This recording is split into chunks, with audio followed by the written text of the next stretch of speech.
สบายดีพี่น้องทุกคนมามื้อนี้ก่อนสิไปลาดไปการกสิพามากินยำเนาะพี่น้องเนาะบ่เว้าหลายเด้สิกินเลยได้พี่น้องเอ้ยแบบนี้แล้วละยำเส้นร้อนใส่ซีฟู้ดพี่น้องคันไทยกสิว่ายำวุ้นเส้นหั่นล่ะเนาะ ยำใส่ปลาหมึกแหน่ใส่กุ้งแหน่บางคนก็สิล้วนๆหมูแล้วก็ใส่น้ำเนาะก็แซ่บคือกัน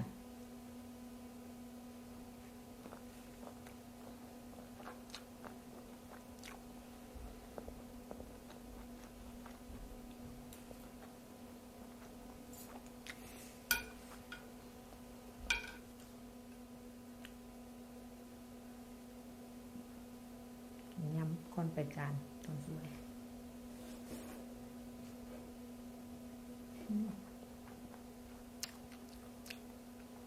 แซ่บ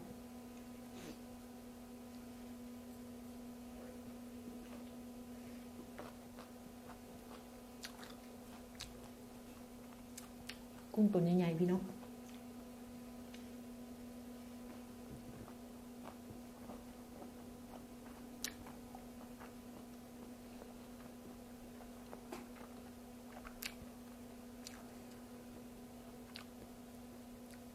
เผ็ดเป็นเผ็ด เริ่มแล้วได้เป็นไง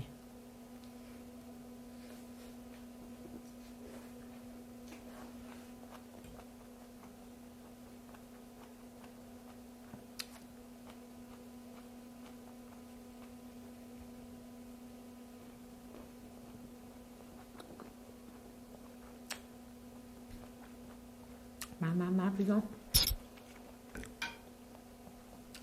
กินไปกินมากับแค้นกุ้งแบบนี้ เอาขอน้ำโขกลองก่อนเด้อพี่น้องจักหน่อยน้ำโขกอะ บ่ได้กินเรื่อยดอกปีนึงกินแค่นึงโอ้ยสงสัยบ่มีเงินซื้อติบอกพี่น้องบ่แมนเว้าหยอกเด้อบ่ค่อยกินอยู่บ้านอันนี้มันบ่ได้ฮ้อนกันเลยบ่อยากนะบ้านเฮาเนาะมันฮ้อนก็กินก็แซ่บมาแหละพี่น้องอยู่บ้านเฮา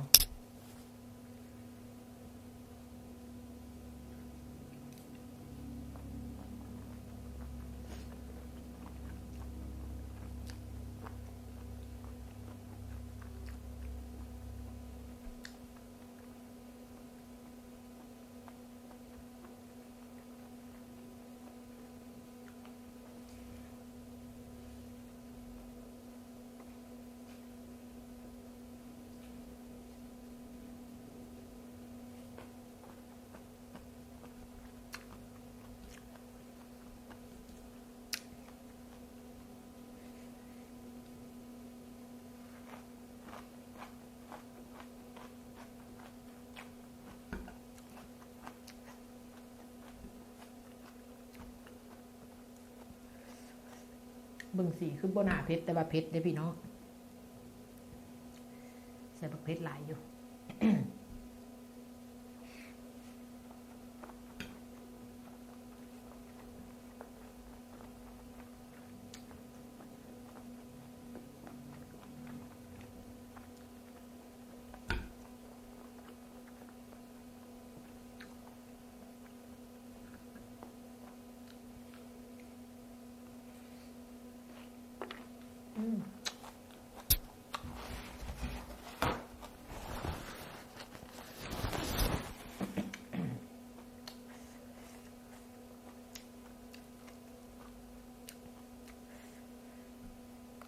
แซ่บหลายจนเหี่ยใส่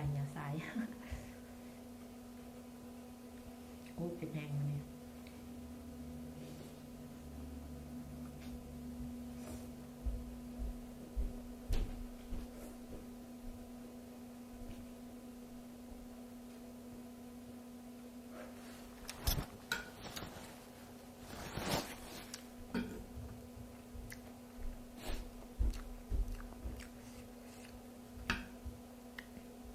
กินแล้วในกระแลนแหละพี่น้องพอดีมุ้งไปละประการ เขาเรียกยำมือสวย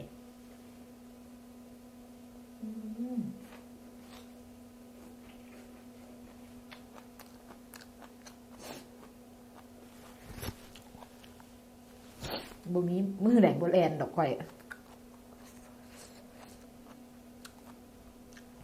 แลนกูมือ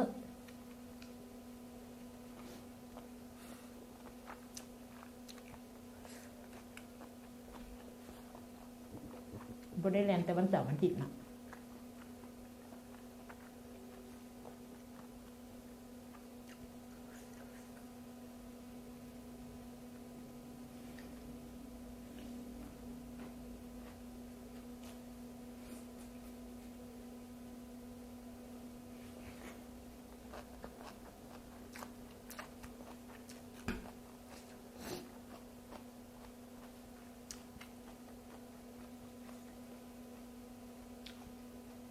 มึกน้อยตัวนี้ก็แซ่บก็กัน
เผ็ดพี่น้อง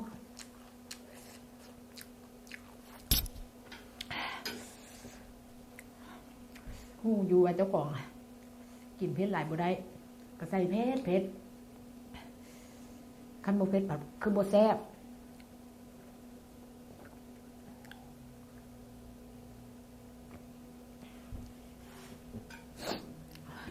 โอ้เผ็ด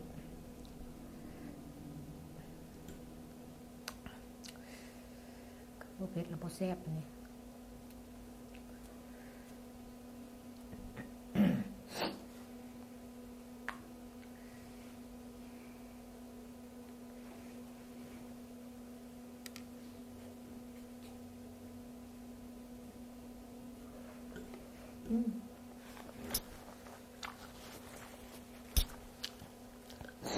แซ่บแห้งแปะแซ่บแห้งแปะไว้เบิดกี่ซุกกี่ปากติดไว้เบิด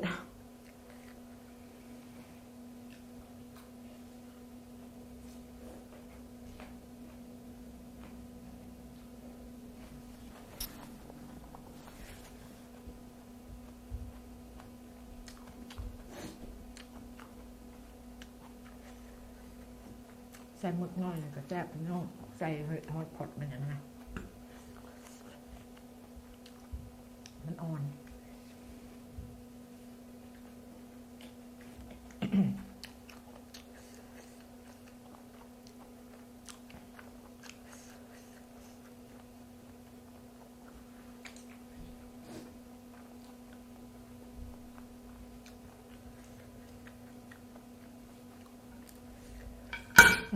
แมวเกลียใต้เกลียกว่า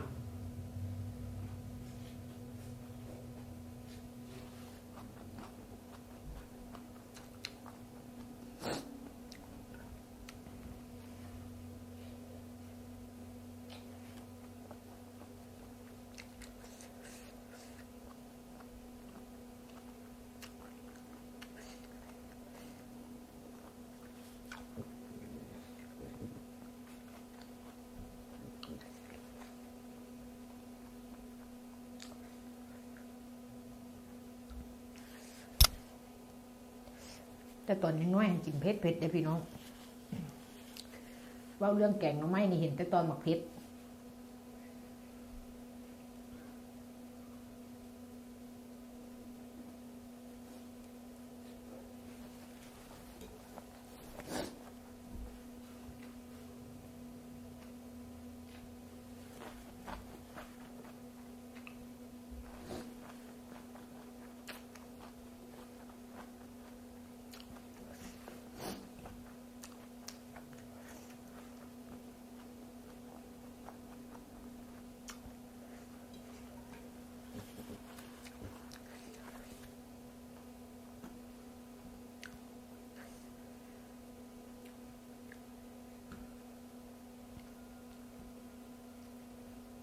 ดีดใส่ตาซะแล้วเนาะยืดขึ้นสูงหลาย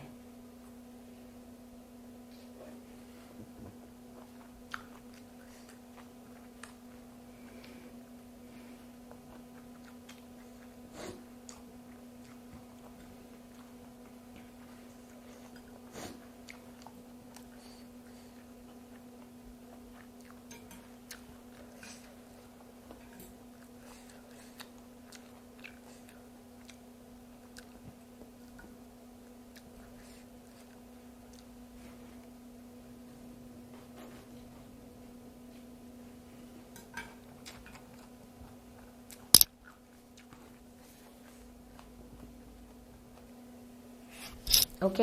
สำหรับพี่น้องจวดต่อก่อนบาย